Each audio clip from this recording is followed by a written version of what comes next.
Welcome, everyone. Hi, I'm Bernardo Tirado, and welcome to Career Insights, where we help career-driven professionals advance their career.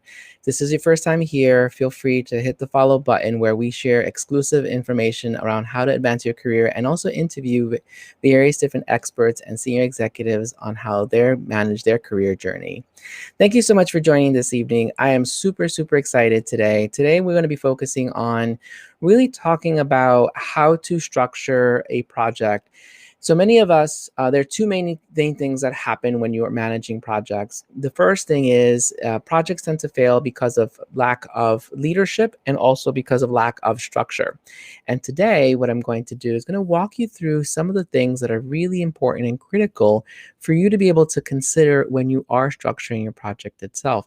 And this is, as always, something that should be interactive. Feel free to ask questions along the way. Don't be shy. And I've also put a link in the actual description as to the book itself that I'm going to be covering. So let's dive in. So let me share with you the first thing that I think is really important to consider when you are managing a project is defining the actual problem statement. I'm not sure why this is not the whole thing. There you go. So is actually defining the problem statement. So what typically happens is that we don't really think about what exactly is the objective of what we're trying to deliver. And by stating the problem statement and describing that up front, it becomes a little more concrete as to what we're trying to drive. And there's something that's known as orders of magnitude when you're managing a project. And what that specifically means is that you are putting a finger in the air as to how long you think it's going to take, how much money it's going to take. So what I've done is I've created something that allows you to put some of those details and list that out so that you're able to then fully determine what specifically is it that you're looking to drive. In addition to that, when you're defining the project, it's really thinking through what are the project objectives? What are the goals that you're trying to reach when you are driving this particular initiative? Now, when we're thinking about project management, it becomes this very big notion as to what exactly you need to do from a delivery perspective. But the reality is that most of the most successful project managers take a lot of their time in the planning stage as to what they're going to deliver. So by identifying what's the problem statement, it allows you then to determine how much is it that you're going to save, how much is it that you're going to improve as a part of the project itself. The other area that I think is really important that gets really overlooked when you're managing the project is around project scope.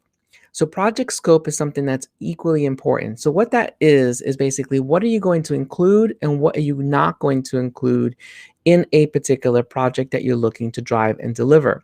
Why is that important? Well, what happens is we naturally, when we're managing a project or managing an initiative, is realize that, let's say we have additional time or we're able to take on more work. But by agreeing to that additional work, what we've done is we've increased scope. And what typically happens is we don't necessarily renegotiate the time or the budget for that additional scope that you've added. So as a result of that, yes, you may have done the work ahead of time and added additional work in that space that you saved. But unfortunately, the timeline and the budget doesn't get moved. So by having the ability to list out what's included and what's not included is important. So let me give an example now. May keep something simple. So let's say you're going to paint a room in your house. Let's say it's the living room. You want to freshen up the living room. And to paint that room, you need a whole host of things, the paintbrush, the paint itself, the primer, and all these other components, plus tarp and moving the actual furniture inward so that you can do the painting. So that's what's included in the scope. What's out of scope is the additional paint of painting the rest of the house or the rest of the apartment, wherever you live, and adding more materials that you didn't originally anticipate. Because the scope of the project in this instance, in this example, is painting the living room. That's your objective. The problem that you're trying to solve in this instance is the fact that the chip is painting away and you want to freshen it up. And to solve that problem is by being able to paint the room itself. And again, I'm making the context a little bit more easier to relate, but that's in essence what you're trying to do, is how to create an entire structure of what you're looking to deliver and what will be the benefit of it. So when you're thinking about project scope, you want to think about what you're including and what you're not including. And that becomes equally important when you're trying to determine what are the measures of success. So the measures of success are basically what you are deeming to be successful and what you want to make sure that will not allow for this to fail. So success would be, in this instance, in this example, that you've painted the living room. Now, what would be a failure factor, which I'm going to get to in one sense, and I actually spoke to someone before about this example, which is that they didn't anticipate that the ceilings were 11 feet high. So that is why it's important to think about what a success factor is. One coat okay? Is two coats okay? How many coats is defined as success? And by being able to list that out, then you're able to then come up with ways of determining whether or not your project is something that you've delivered on time and beneficial for use of what you're looking to do. And then your return on investment. So this one's going to be a little bit more, it's going to be harder to relate to painting the room, but let's think about that. So if you were to paint the room and you realize you want to paint the rest of the house, the return on investment is the fact that you've now increased the look and feel of the apartment or the home that you have, specifically the living room. But the other thing also is thinking about how much usage you're going to be able to get out of the fact that you've now have a fresh coat of paint in that room, new furniture, new coverings, new artwork. So return on investment is extremely important. As it relates to work, the best thing I can describe is in regards to how many hours are you spending on a particular initiative, and creating a cost structure to say, okay, my hourly rate, even if you're salaried, let's say your hourly rate is $40 an hour. How many hours did it take you to deliver it? How many people did you have on that team?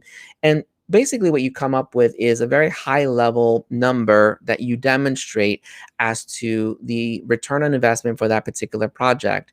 And so that way you're able to quantify by the end of that project to specifically say, manager or stakeholder, I was able to save 50% or increase capacity by 50% or 30% because this is how much we've invested. And now we've increased the capacity of the person to be able to do additional work. So returning on investment is something that gets overlooked when you're managing projects. And it's something that's extremely critical to be able to quantify and measure the value that you're bringing to the table when it comes to project management. The other area that's important when we're thinking about failure factors, which we don't necessarily always consider, is exactly the assumptions. What are the assumptions that we have in place? We're assuming that everyone who is on that project, and in this instance, we were talking about painting, we're assuming everyone is available to do the painting. So let's say you wanted to do a painting party and you had all your friends show up, but we're assuming they show up. What happens if no one shows up? Then you have a failure point because now you're going to be stuck painting that particular living room or the house. So listing out the assumptions is extremely important. And in addition to that, it's also the constraints. So do you have a specific budget that you're working with? So the example I mentioned before was that you're painting the living room, and then you decide that after painting the living room, you want to paint the kitchen, you want to paint the dining room, you want to paint all these other areas. So maybe one of the constraints is the fact that funding may not necessarily be there to be able to do that. So is there a constraint there? Is the constraint physical? Do you have a bad back? Is it better off to hire somebody to do the painting? Again, using a bit more of a different, unconventional example. But when you're managing projects, these are things that you want to think in advance. So that way you're planning as to how to make sure that you're leveraging your time the most efficient and wise as possible. The other area as well is to think about the milestones. So is it basically putting the first coat of paint, letting it dry? Do you need to have a specific, do you need to have a specific, specific materials that you need to have? And I also see we have someone here who, Omar, hi, you've just joined. So 6th or 7th edition, I'm not really sure. Are you talking about the PMP? We can talk about the PMP in a second. But what I was going to get to in regards to the high level milestones is making sure that you have a planned ahead as to what you're looking to deliver. This is not a replacement, by the way, for the project plan. The project plan, and there are many different tools out there. And by the way, if you're a project manager, I welcome what tools you specifically use, because having been in this space, there's not been a one-stop shop that I really enjoy, especially when it comes to reporting. But regardless of that, if you're not a project manager, being able to list out the milestones and target dates become very important as to what you're trying to deliver by when, so that you can communicate that with your stakeholders. And what that leads into is making sure that you have the stakeholders identified. Many times when you're managing projects, you're only looking at the immediate stakeholders. What are the major stakeholders? Who are subject matter experts? Who do you need to rely on to be able to actually deliver this project? And the way this template was specifically designed, it was designed around technology development, but there are ways of being able to add other stakeholders, whether you're in construction or you're actually leading another type of project that doesn't rely on technology experts, but being able to identify who the stakeholders are become very important. And I'm going to stop there for a second, because one of the things that become very important when you are leading a project, especially for work, is to be introduced by the sponsor, so that way it is seen as you are the expert of being able to deliver that particular initiative, even if you don't have a lot of experience. And the reason why you want to do that is because by them being introducing you to the project team, it unconsciously gives this impression that the boss or the major sponsor has your back. And as a result of that, the people that are working with you should be listening as far as what you're trying to drive from a project perspective. So that's a little hack that I tend to share and use when you're introducing or leading a new project. I'm going to stop there before I go into risks to see if there are any questions. I know we have various viewers on various different platforms. Feel free to ask any questions that you may specifically have that I can take now to be able to answer. So I know we have one question from Omar specifically asking about whether it's 6th edition or 7th edition. And what you're referring to is in regards to the PMP. This notebook is not specifically designed around the PMBOK guide. I apologize. It's not designed around the PMBOK guide. What it is, it's a format and a design specifically meant to help those that are not project managers manage their initiative, and also thinking through all the things that are quite necessary to be able to succeed in managing their particular initiative. So hopefully that is helpful. If you are looking to get your project management professional certification, there are various different books there's that I can recommend if that's what you're specifically asking, Omar. I'm not really sure what the question is, but feel free to restate the question and I can be able to answer that for you specifically. And I'm also trying to see if there's any other questions that are coming in from Amazon Live. And if not, I can move on to the risk section. So in regards to the risk section of this particular book is primarily focusing on identifying risks. Why is that important? Well, when you're designing and planning your projects, one of the things that we try to do is to anticipate all the things that could go wrong. And it is extremely important when you are designing your project to consult with individuals or have team members that may not necessarily be intimately involved with your specific project. And the reason why I say that is because you have someone who's not really tied to what your deliverables are and can give you very candid explanations or criticism or feedback as to what could go wrong. Now, that's a part of the planning phase, but let's say you're already underway and managing project. When you've identified the project, it's extremely important to identify what those risks look like and how do you go about managing the risks. And when you have risks that have been identified, then you want to determine whether or not you understand what those root causes are and what do you do with that risk itself. Do you actually accept the risk? Do you avoid the risk? Do you control the risk? Do you transfer the risk? And risk mitigation is extremely important because risks can eat away towards the time that it takes you to deliver the project, the budget that you specifically have set aside for the project itself, or even resources. So let's say resources have been earmarked to specifically manage a particular portion of your project. And because of time delays or schedule delays, it tends to not then be met because of the fact that things have been misplanned altogether. So what do you do? Do you halt the project? Do you delay the project? Do you add on more resources? And the thing to keep in mind if you decide to add more resources is that it's going to take them a bit longer to be able to access and get up to speed as to what is specifically being done as far as the project is concerned. Outside of that, with the risk mitigation piece, there's also a section in the book itself to focus on action plans, being able to have owners, due dates. So again, it allows you to really provide more detail around how to manage the risk itself. In addition to that, we have in here a 2021 planner. So in the 2021 planner, you have a year at a glance. So you're able to see what's happening throughout the year. But in addition to that, you actually have a 13-month planner in the book itself so that you're able to either write in times that you are taking off, or if there are any resources that are going to be off for a particular period, or even holidays that you may be celebrating locally, you're able to write that in here. So that way, when you're managing the project itself, you can take that into consideration as it relates to the timelines of the delivery of the project. So those are just a couple of additional bonus points within the notebook itself. The last part that I also want to mention regarding the notebook is that in here, it's designed for it to be all in one, where you actually have the ability to write your meeting notes, who you met with, you have action plans, you're able to then also write down any decisions, you have the back of it, any action items that you want to include. In addition to that, there is some additional areas for you to write your notes, ideas.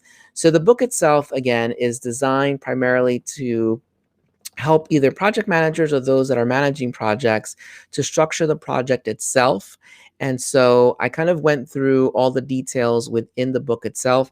I actually have a copy here as well. I'm going to move away from my screen share to just show you it a little bit more. But the book itself looks like this. And again, it has all the different templates in there and sections in there specifically for you to be able to manage, again, the different risks, the different ways of structuring the project itself. And then also, as I mentioned before, you have a section for you to be able to write all your notes, which is extremely handy because then you are able to keep everything in one place. And that's specifically, each one book is basically for one project. And so I launched this particular book because having been and managing multiple projects, you tend to find yourself, or at least I found myself, having a lot of information in various different places. And the goal with the book itself is to keep everything in one place. And so I welcome any feedback when you do purchase the book itself to see if there's anything else you'd like to see in there. But ideally, it's meant for you to have everything in there, for you to plan it out in advance, and then also really think through what are the areas that you want to consider when you are managing projects. And again, it's the best in class of what's been used for high-performing project managers for the last 15, 20 years. It's not designed, again, to mirror the Project Management Book of Knowledge, which focuses on work breakdown structures and all these other tools that are inside there. This is really meant to be to help someone who is not specifically in the project management space, but specifically helping them kind of thinking some of these particular pieces through. I wanted to just, again, stop for a second to see if there are any questions. Thank you. I see we have someone saying hello and that the book looks great and helpful. Thank you so much. I really appreciate that. If there are questions that you have, feel free to let me know. I don't know, Omar, if you're still there and if you have any questions, but I wanted to be able to kind of open this up to share, again, what the book looks like, also share with you what you can do with the book. one of the questions that are coming through is as to whether or not it's digital. Actually, it is digital. I'm not really sure why it's not showing up as digital on Amazon, but one of the ways to be able to go to the digital version is if you, let me see if I can just enter it into here as a part of my chat on my screen, but it is, let me just go here, and I should have had that ready for you, but it is, give me one second, sorry. It is actually on Wellback Advisors, I think is what it's on. Let me just go here. Backadvisors.com/20.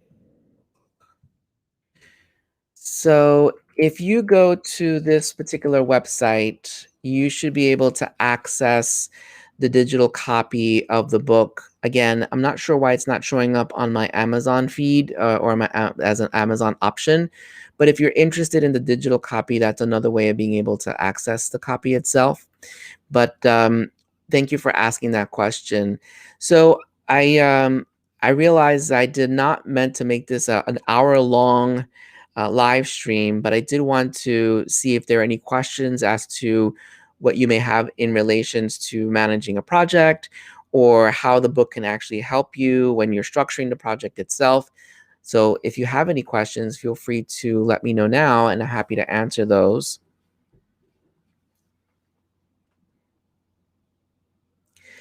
If there aren't any questions, then the other thing I was going to mention is if you take a look at the website that I just put up, as I said before, you're able to access the actually you can actually see a little bit more of what the inside of the book looks like. But if you are, yes, you have a question. Hi there. So what question do you have? I think I have someone who's asking a question for me to repeat the question. Oh, what I was saying was one of the questions that came through was whether or not it was digital. And I'm mentioning that the digital copy can be accessed through this particular link. I'm not really sure why it's not linked to the Amazon book itself. I have to still figure that out. But regardless, what I was saying before is if you take a look at the book itself, you're able to see the information as to what I just covered. I'm also happy to share it again so that you have the ability to see it. And as I was mentioning before, let me move up again. The book itself is quite extensive. It has a lot of great information if you're just joining for you to be able to see what's in there. I apologize if it looks like the screen is going relatively fast. It's because I'm actually trying to go to the beginning of what I have here from a presentation perspective.